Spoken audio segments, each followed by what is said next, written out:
குழந்தையே, இந்த அப்பன் உனக்கு ஒரு எச்சரிக்கை செய்தியினை கொண்டு வந்திருக்கின்றேன். என் பிள்ளையே, உன்னுடைய இல்லத்தின் மீது சிலர் இந்த ஒரு விஷயத்தை போட்டுவிட்டார்கள்.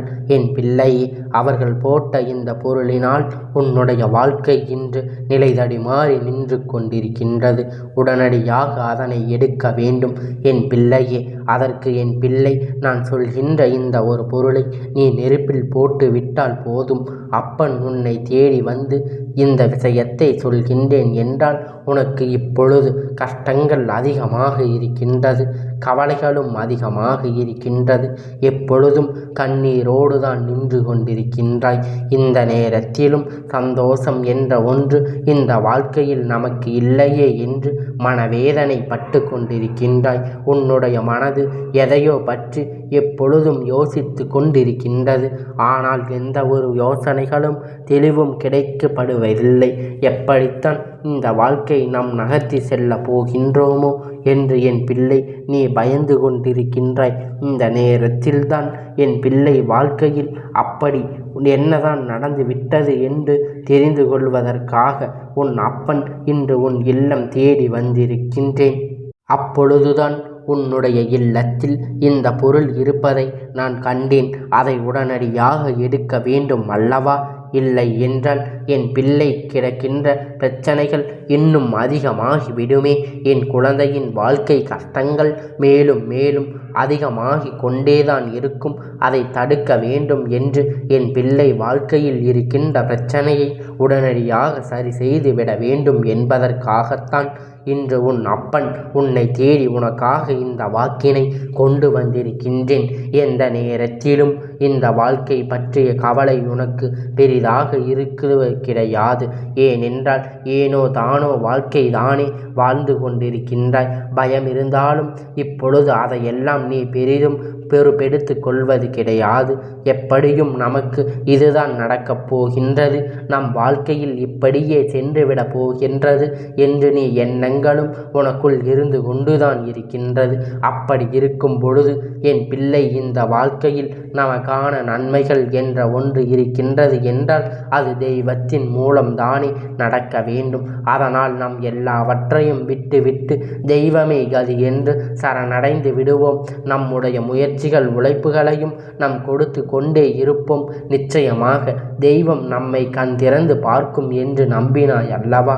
அந்த நம்பிக்கைக்கு பலனை தான் இன்று இந்த அப்பன் கொண்டு வந்திருக்கின்றேன். என் பிள்ளையே, சரியாகத்தான் எல்லாவற்றையும் செய்து கொண்டிருக்கின்றேன். சரியான பாதையில்தான் சென்று கொண்டிருக்கின்றேன். சரியான விஷயங்களைத்தான் வாழ்க்கையில் அடைவதற்கு துடிக்கின்றாய். அப்படி இருக்கும் பொழுது என் பிள்ளை, எதனால் உன் வாழ்க்கையில் பிரச்சனைகள் அது உன் பக்கம் எதிர்மறையாக உனக்கு திரும்புகின்றதே?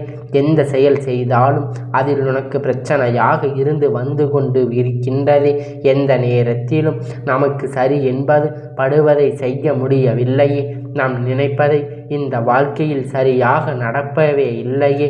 அப்படியானால் என்னதான் இந்த வாழ்க்கையில் நமக்கு பிரச்சனைகளை எதனால் நமக்கு மட்டும் இப்படி நடந்து கொண்டிருக்கின்றது என்று நீ யோசிக்க விட்டாய் அல்லவா? உன்னுடைய யோசனைக்கான பதிலைத்தான் நான் கண்டுபிடித்து விட்டேன். என் பிள்ளையே, ஒரு நாள் சிரித்தால் அடுத்து 10 நாட்கள் தொடர்ந்து அழ வேண்டிய நிலை உனக்கு வாழ்க்கையில் இருக்கின்றது. அப்பன் சொல்வது உண்மைதானே? ஏனென்றால் என் குழந்தை, இந்த வாழ்க்கையில் சந்தோஷம் என்று நிரந்தரமாக இல்லை. ஆனால் நீ அழுதால் அது மட்டும் உனக்கு தொடர்ச்சியாக இருந்து கொண்டிருக்கின்றது. நீ சிரித்தால் மட்டும்தான் அது உன் வாழ்க்கையில் உனக்கு தொடர்ந்து கிடைக்கவில்லை. இதை எப்படி என் பிள்ளை நீ சரி செய்ய போகின்றாய்? எப்பொழுதுமே சந்தோஷம் தொடர்ந்து இருக்க வேண்டும். அதே நேரத்தில் கஷ்டங்களும் வரக்கூடாது என்று சொல்லிவிட்டு எல்லாவற்றையும் ஓரளவிற்கு தான் அதிகமாக வர வேண்டும் என்று என் பிள்ளை நீ சொல்கின்றாய் அல்லவா? சரி, இப்பொழுது இந்த அப்பன் சொல்கின்ற விஷயங்களை எல்லாம் சரியாக கவனித்துக்கொள். நீ சந்தோஷத்தில் இருக்கும் பொழுது சத்தமாக சிரித்தாய் அல்லவா? யாரை பார்த்து சிரித்தாய் என்று சற்று சிந்தித்து பார். யார் நீ சிரித்தாயோ யாரிடத்தில் அந்த விஷயத்தை பகிர்ந்து கொண்டாயோ என்று எண்ணிப்பார். அது மட்டுமல்லாமல் ஒவ்வொரு முறையும் சந்தோஷத்திற்கு பிறகு கஷ்டங்கள் வரும்பொழுது எல்லாம் நீ அவர்களிடத்தில்தான் உன் கஷ்டத்தை சொல்லி சிரித்து கொண்டிருக்கின்றாய். ஆனால் அதில் உண்மை என்ன தெரியுமா? உன் சந்தோஷத்தை கண்டு அவர்கள் மன மகிழ்ச்சி அடையவில்லை, மகிழ்ச்சி அடைந்தது போல நடித்து கொண்டு இருக்கின்றார்கள். உன் மீது அவர்கள் கண் திஷ்டியை போட்டு விட்டார்கள். உன்னுடைய இல்லத்தில் ஏற்படுகின்ற சிறு சிறு முன்னேற்றங்களை கண்டு உன்னுடைய இல்லத்தின் மீது அவர்கள் கண் திஷ்டியை போட்டு விட்டார்கள். இந்த திஷ்டியானது உடனடியாக எடுக்கப்பட வேண்டிய விஷயம்.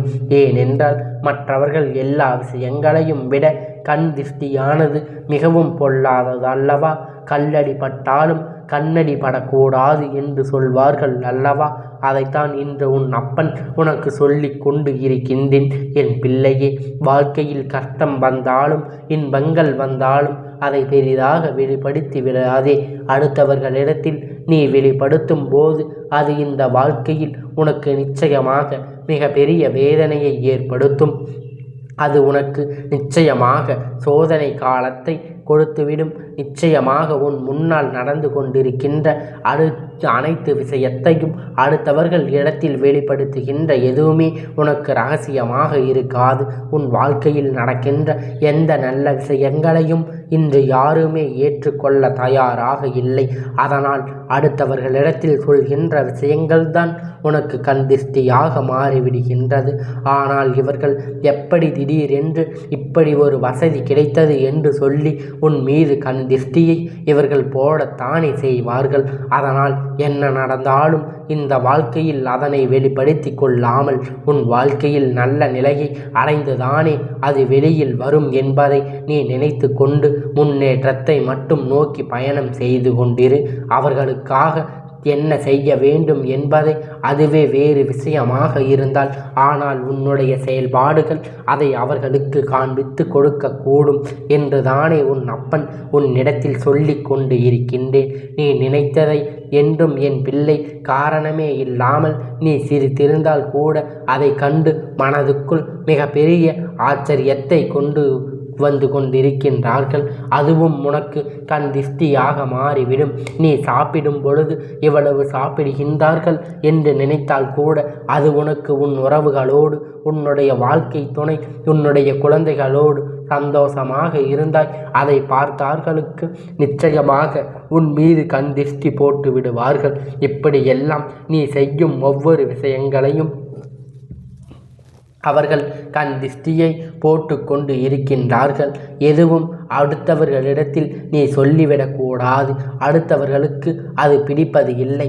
இது போன்ற இந்த வாழ்க்கையில் உனக்கு நடக்கின்ற இந்த விஷயங்களை காலையில் எழுந்ததும் கிழக்கு முகமாக நின்று கொண்டு அல்லது நாளை இரவு உறங்கச் செல்லும் முன் கிழக்கு முகமாக நின்று கொண்டு கையில் 5 மிளகாய் வத்தலை எடுத்து கொண்டு உன்னுடைய தலையை வலது புறமும் 3 முறை, இடதுபுறம் 3 முறை, 6 முறை சுற்றிவிட்டு அதனை கொண்டு நெருப்பில் போட்டு எரித்துவிடு.